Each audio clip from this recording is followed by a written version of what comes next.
TTV தினகரனும் தானும் ஜெயலலிதா வளர்த்த பிள்ளைகள் என்று எடப்பாடி பழனிசாமி தெரிவித்துள்ளார். செங்கல்பட்டு மாவட்டம் மதுராந்தகத்தில் பிரதமர் மோடி கலந்து கொண்ட கூட்டத்திற்கு பிறகு தேசிய ஜனநாயக கூட்டணியின் தலைவர்கள் எடப்பாடி பழனிசாமி, அன்புமணி, டிடிவி தினகரன் உள்ளிட்டோர் கூட்டாக பேட்டியளித்தனர். அப்போது பேசிய எடப்பாடி பழனிசாமி அனைத்தையும் மறந்து ஒன்றாக இணைந்துள்ளதாக குறிப்பிட்டார். என்டிஏ கூட்டணியில் மேலும் சில கட்சிகள் இணைய உள்ளதாகவும் அவர் குறிப்பிட்டுள்ளார். நாங்கள் ஒன்றாக இணைந்து செயல்படுகின்றோம். நாங்கள்லாம் அம்மா வளர்த்த பிள்ளைகள். என்னையும் சரி அவரையும் சரி எங்களுக்குள் சில கருத்து வேறுபாடு இருப்பதாக சொன்னார்கள். இருந்தது. எப்பொழுது இணைந்தோமோ அத்தனையும் மறந்து விட்டோம். இனி எங்களுக்கு மாண்புமிகு அம்மா அவர்கள் விட்டு சென்ற பணியை தொடர வேண்டும் என்பதுதான் எங்களுடைய நிலைப்பாடு.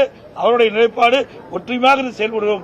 ஊடக நண்பர்களும் பத்திரிகைகளும் அதுக்கு துணை நிற்க வேண்டும் என்று அன்போடு கேட்டுக்கிறேன். 210 இடங்கள் கூடுதலாக இருந்தாலும் குறையாது. ஏன்னா இன்னைக்கு மக்கள் இந்த ஆட்சி வெறுத்துட்டாங்க.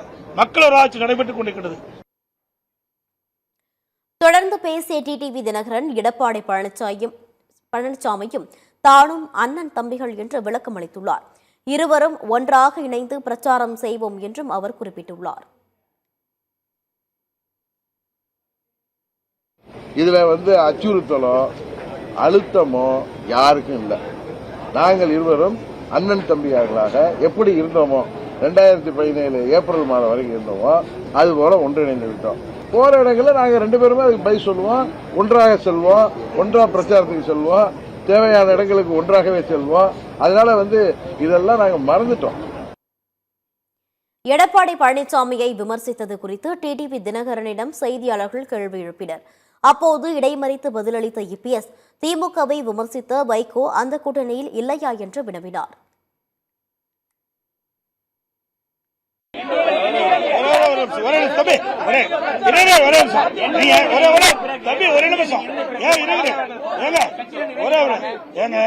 வைகோ எந்த அளவுக்கு திமுக பத்தி விமர்சனம் பண்ணார், எந்த அளவுக்கு ஸ்டாலின் பத்தி விமர்சனம் பண்றாரு, அதெல்லாம் கேட்க மாட்டேங்கிறீங்க.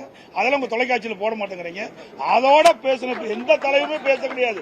அவ்வளவு மோசமா பேசின அந்த வைகோ ஸ்டாலினோட இணைஞ்சிருக்காரு. அதோட இன்னொரு வேடிக்கை, மேல் தளத்துல ரெய்டு, அறிவாலயத்துல மேல் தளத்துல ரெய்டு, தரைத்தளத்துல கூட்டணி. அப்படிப்பட்ட கட்சியெல்லாம் கூட்டணி அமைக்கின்ற பொழுது எங்களுக்கு எந்தவித ஒரு சங்கடம் கிடையாது, மன வருத்தம் கிடையாது. ஒருமித்த கருத்தோட நாங்க செயல்படுறோம். ஊழல் ஆட்சி, வாரிசு அரசியல், குடும்ப ஆட்சிக்கு முடிவு கட்டுகிறதாக ஒன்றாக இணைந்திருப்போம், வெற்றி பெறுவோம். இதைத் தொடர்ந்து பேசிய பாமக அன்புமணி ஊழல் நிறைந்த திமுக ஆட்சியை அகற்ற வேண்டும் என்பதே தங்களது நோக்கம் என்று குறிப்பிட்டார். நிச்சயமாக இன்னும் 2 மாதத்திலே தமிழ்நாட்டில் ஆட்சி மாற்றம் அமையும். அதிமுக தலைமையில் ஆட்சியில் வரும். இன்னும் 2 மாதத்திலே ஆட்சி மாற்றம் தமிழ்நாட்டில் உறுதியாக வரும்.